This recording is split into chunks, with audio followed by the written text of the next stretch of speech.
This channel is proudly sponsored by EraScapes. Check out the Patreon for audio dramas, free previews and exclusive tiers featuring music, content creation and all things related to professional creativity. If you like the settings for the Era role-playing game, you are going to love EraScapes. Please check out the link in the description and in the comment. Hi! Welcome to this part of my review featuring Inheritors. If you haven't seen the other parts of my review featuring this solo/cooperative/competitive tabletop role-playing game wargame hybrid, please check out the playlist in the description below. This time we are going to talk about character creation. First, you have to assemble a crew. There are two types of player characters in the game: Inheritors, which you can think of as your main character, and their followers, which are like sidekicks. Depending on how many players participate in the game, your adventuring party will typically be composed of 4 to 8 inheritors and followers. Let's talk about character stats. All characters, including monsters, have a spread of 7 critical stats, which are divided into 2 categories: skill scores and physical scores. Stat lines also include a space for defense rolls, which we will cover in a future part of this review. When it comes to the skill scores, they are proficiency, might, agility, and mind. Proficiency is a general measure of competence and skill. Proficiency is used to attack and defend as well as for common skill checks. Might is a measure of a character's raw physical prowess. Might is used to make certain athletics checks and resist status effects. When it comes to agility, it represents a character's natural dexterity.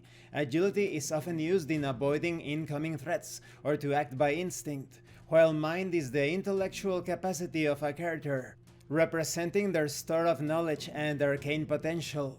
It is used to cast and sustain spells. Remember that skill scores are better if they are lower, because you need to roll that score or above.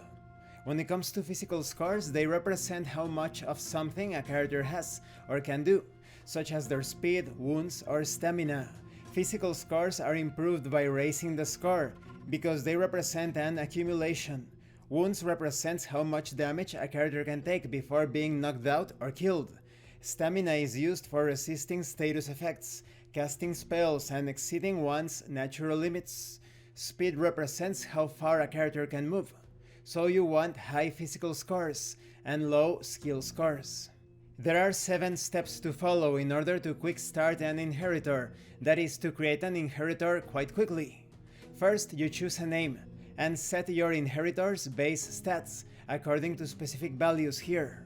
Then you choose a character race, or species I would say, because they are considerably different, and you build a backstory.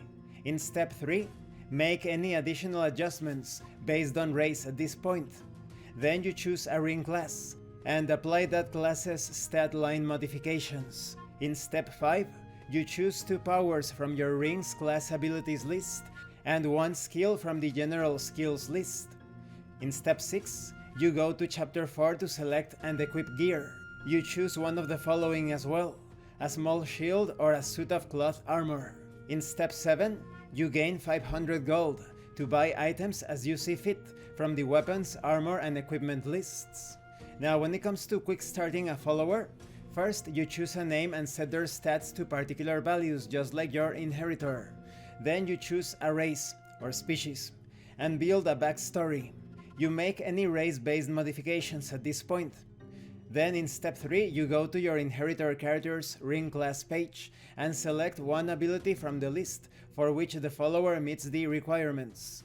Then select one skill from the general skills list. In step 4, you gain 300 gold and buy items just like your inheritor. And this concludes this part of the review.